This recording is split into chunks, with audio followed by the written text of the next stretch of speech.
네, 이어서는 내일장 키워드 통해서 투자 전략 같이 한번 살펴보도록 하겠습니다. 내일장 키워드 같이 화면 통해서 확인해 보시죠. 네, 첫 번째 키워드는요. 미국 CPI 지수입니다. 이번 주 CPI 발표가 예정되어 있습니다. 지난주 금요일에 미국 증시에서 고용 지표를 확인하면서 금리 인상에 대한 가능성이 다시 한번 높아졌는데요. 물가 지표까지 이번 주 확인해 보면서 변동성 주의해봐야 될 것 같고요. 두 번째 키워드 같이 체크해 보시죠. 선물 옵션 동시 만기일입니다. 역시나 이번 주에 변동성을 또 만들어낼 수 있는 이벤트인데 어떻게 대응 전략 짜가야 될지 파트너님과 함께 이야기 나눠보도록 하겠습니다. 네, 첫 번째 키워드 미국 CPI 지수부터 확인해 보겠습니다. 지표가 굉장히 중요해진 것 같습니다, 파트너님. 네, 맞습니다. 주식 투자하시면서 제가 좀 강조해서 말씀을 드리는 게 네. 시장에 즉각적인 영향을 주던 안 주던 매크로 지표 그리고 금리, 환율 이런 부분은 매일매일 그냥 확인하는 거예요. 네. 그리고 그 부분을 또 간과해서는 안 되고 근데 무시를 하면 좀 대가를 좀 치를 수 있다라는 부분을 좀 기억을 해주시면 좋을 것 같은데요. 사실 뭐 저도 금요일 날 그 미국의 고용 지표가 그렇게 강력하게 나올 줄은 네. 생각을 하지 못했어요. 그런데 이 지표가 나오고 나서 제가 좀 그럼 작년 25년에는 어느 정도였는지 또 24년에는 어느 정도였는지 23년에는 어느 정도였는지 한번 살펴봤거든요. 그런데 이 강력한 지표이면은 숫자이면은 맞지만은 네. 금리 인상까지는 가지 않을 수 있다라고 저는 판단을 했습니다. 이게 질적으로는 또 다르다라는 이야기도 있긴 그런 말도 하더라고요. 있고 해서 그런 부분 너무 이제 우려하지 않으셔도 좋겠다라는 말씀을 먼저 미리 드리도록 하겠고 하지만 그래도 시장은 그런 수치에 좀 민감한 반응을 보이기 때문에 현재 시간 10일에 발표가 됩니다. 그러면 또 한국 증시는 또 목요일 또 영향을 받을 것으로 좀 보여지는데요. 일단 전년비 이전치가 3.8%예요. 전년비로 해서는. 그리고 예상치가 4.2입니다. 그러니까 예상이 일단 높게 형성이 되어져 있어요. 근데 예상치보다 더 높게 나오면 문제가 되는 거죠. 네. 4.2보다 더 높게 나오면 시장이 또 싫어할 수 있다는 부분. 하지만 4.2가 아니고 이전치 수준 3.8에서 4.0 수준으로 발표가 되면 시장은 안도할 수 있다는 부분 같이 생각을 하셔야 됩니다. 그리고 좀 더 중요한 것이 근원 CPI예요. 식품과 에너지를 뺀 근원 CPI 지수가 보다 더 중요하겠는데 전월비가 이전치가 0.4%이고요. 예상치가 0.5입니다. 0.1% 차이가 나거든요. 그래서 여기서 급격하게 고용지표처럼 서프라이즈한 급격한 상승만 나오지 않는다면 시장은 오히려 좀 안도할 가능성도 있다라는 마음으로 안도할 수 있다라는 가능성 이 부분을 좀 짚어드리도록 하겠습니다. CPI 관련해서 같이 한번 확인해봤고요. 그렇다면 선물 옵션 동시 만기일도 역시나 우리가 좀 주의를 해봐야 되는 일정이 아닌가 싶습니다. 네, 이 부분은 맞습니다. 어떻게 대응해볼까요, 저희? 제가 이거 되게 열심히 분석을 했거든요. 네.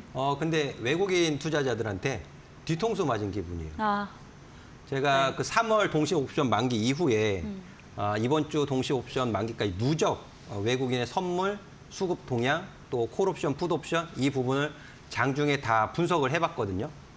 했을 때 외국인이 선물을 누적으로 쌓아두고 있었습니다. 매도를 누적으로 쌓아두고 있었고 콜옵션도 매수를 하고 풋옵션도 매수를 했어요. 근데 풋옵션을 훨씬 더 많이 매수를 해놓은 상황이었기 때문에 외국인 포지션 장중에 제가 본 바로만 말씀을 드리면 만기 전 하방 변동성 확대 가능성에 크게 대비한 포지션이었습니다.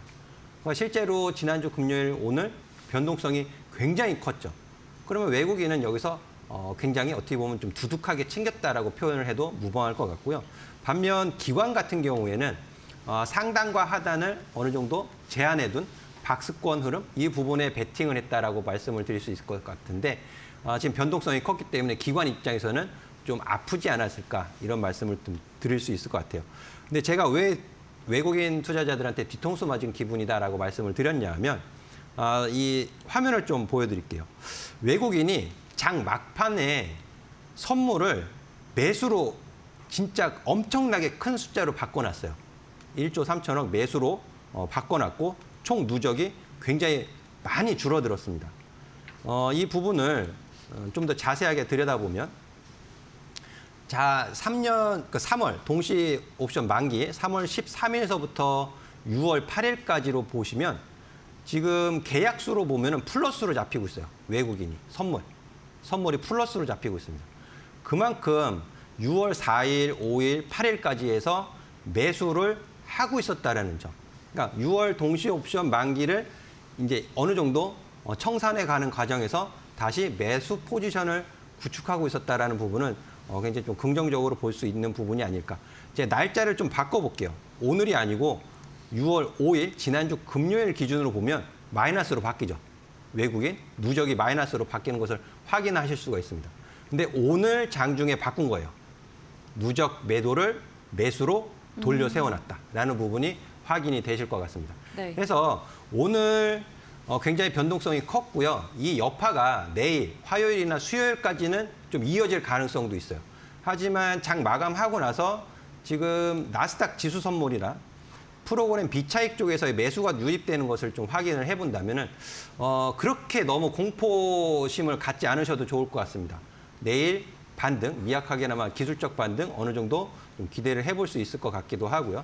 어쨌든 이런 부분은 확인을 하고 행동을 하시는 게 무엇보다 중요하다라는 말씀을 드리고 싶고 선물 옵션 동시 만기 목요일까지 조금 차분하게 좀 지켜보시면서 또 아침 공개 방송 제가 진행하니까 오셔서 이런 수급 상황, 수급 변화 배워가시면서 시장을 좀 준비를 하시면 좋을 것 같다는 말씀 드리도록 하겠습니다. 네, 오늘 장 초반부터 정말 놀라고 또 걱정하신 분들 많을 것 같은데요. 그래도 현재 나스닥 미국 지수 선물이 좀 상승하고 있다라고도 짚어주셨고요. 그렇지만 여전히 매크로 지표 같은 부분들 체크를 해봐야 되기 때문에 어떻게 대응 전략 잡아야 될지 좀 도움받아보고 싶다 하시는 분들은 파트너님과 함께 보시면 좋을 것 같습니다. 아래 보이는 QR코드 통해서 무료 공부방 입장하시면 파트너님께서 여러 가지 지표뿐만 아니라 시장 흐름들 보면서 어떻게 전략 챙겨나가야 될지 이야기해 주실 거고요. 나는 이 여승재 파트너님과 장중에도 같이 좀 대응해보고 싶다 하시는 분들은 무료 공개 방송도 함께 보시면 좋을 것 같습니다. 지금 QR코드 통해서 무료 공부방 입장하시면 링크도 확인 가능하신데요. 가지고 계신 스마트폰에 기본 카메라 켜셔서 QR코드 가까이만 대시면 공부방 손쉽게 입장하실 수 있습니다. QR코드 이용하는 게 좀 번거롭다 하신다면 문자 통해서도 가능한데요. 유료 문자 100원에 번호 샵 3772번으로 여승재 세 글자 보내주시면 저희가 문자 통해서 함께하는 방법 안내해드리고 있습니다. 또 앞서 파트너님께서 이야기해 주셨지만 매일 오전에 공개 방송도 진행해주고 계십니다. 시초가에 좀 시장들 어떻게 대응해봐야 될지 개장 전에 같이 한번 이야기 나눠보시면 좋을 것 같고요. 여러 가지 투자 전략이라던가 도움도 받아가 보시길 바라겠습니다.